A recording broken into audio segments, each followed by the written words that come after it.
What is holding on to the past doing for you? Like, what is holding on to all of that prior hurt, all of that prior anguish, all of that prior frustration, all of that prior, like, defeat, all of that prior just energy? What is it doing for you?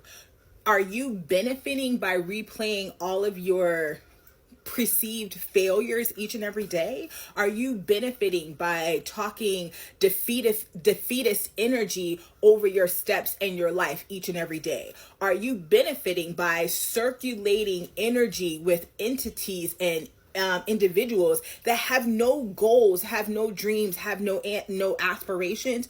How is staying in places that are dysfunctional aiding you? Like, when you really stop and ask yourself that question, what answer do you receive? Because I'm pretty sure it's going to say that you don't. Like, you are not benefiting from this experience in any way. Well, let me rephrase that. You are not gaining evolutionary energy. You are not gaining evolutionary guidance. You are not gaining evolutionary aspects because you're replicating cycles that are finite. They have a ceasing and a stopping space, and you keep putting blockages and barriers in your way. Okay, listen, your magic makes your money move.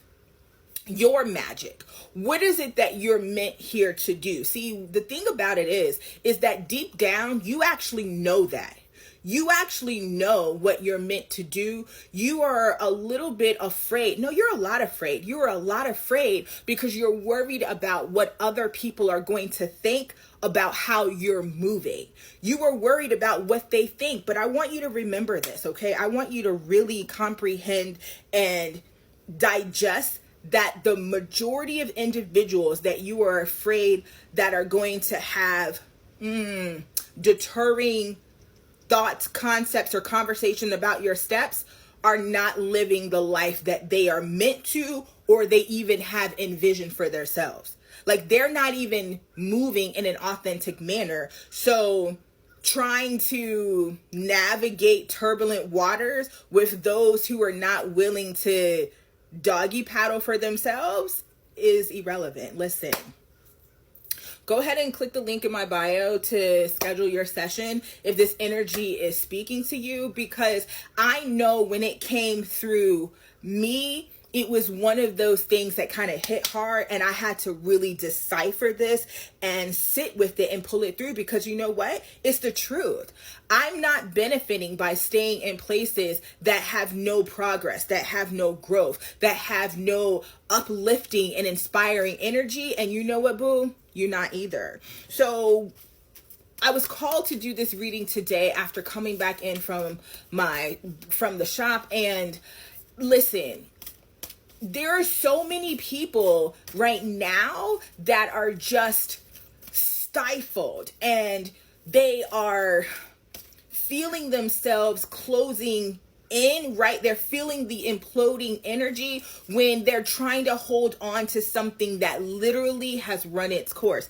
It's time to let it go.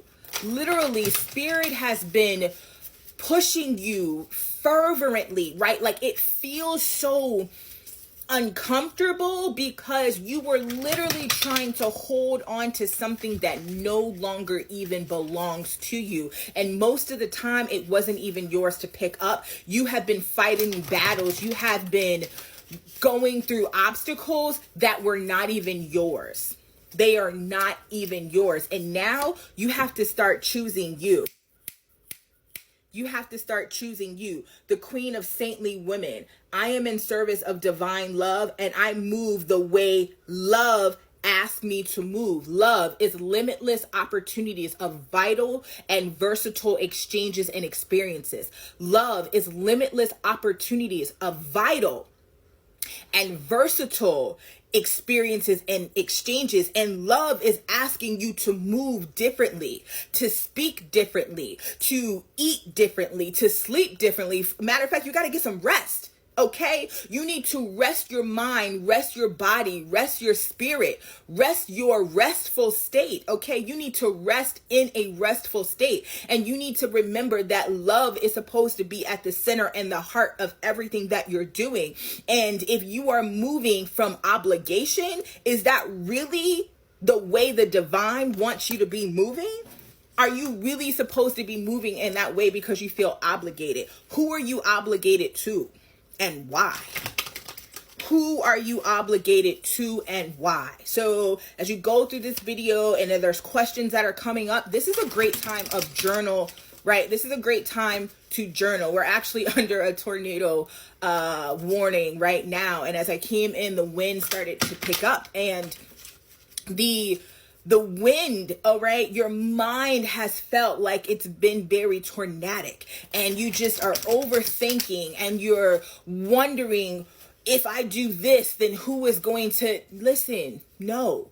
What does love say to you? What does love mean to you? And what is it going to take to give you clarity? Ask yourself that in order to find the grounding and the discerning and the definitive energy that you need in order to bring yourself through this process. Fruition. And it's reverse. 3 plus 7 is going to be, 10. 10 reduces down to the 1, and you have to become the 1 and bring this life to fruition, bringing your life to fruition in the manner that not only you know that it should be moving, but the manner that the divine sent you here to do. And it's upside down because, or coming in reverse. Why? Because you are trying to live a life that everybody else wants you to, and it is keeping you off of your square, and you cannot stand in your truth. Listen, let it go. It is not your place to be the solver of everything for everyone else. It is not your job. It is not your calling. It is not your path. It is not for you to figure out the lives of others and lose yourself in the process. Your magic makes your money move. Money is going to be a resource that allows you to move in a space to have fulfillment in your days. It isn't always about the job as much as the fulfillment that you get when the currency is exchanged. Okay? I'm going to let that marinate for just a minute, and then we're going to repeat it, because it is about the fulfillment you receive when the currency is exchanged. You are a saintly individual, and you are in service of divine love. Love asked me to move in a certain way. Honey, how are you being asked to move right now? That is the divine showing you the way. All right, my lovies, real quick before I go, all right? I want to remind you that the first session of Lingerie Lessons with Lotus is taking shape on April 11th. So we are just days away from our first session. If you haven't already registered, what are you waiting for? Literally, what are you waiting for? Message me if you have any questions. Go ahead and click the link in the bio. Read through that information. And baby, if you are ready to join the group, register, and I look forward to seeing you in the room. I'm Lotus, your favorite elemental fitness oracle and virtual bar instructor. Be well, my babes.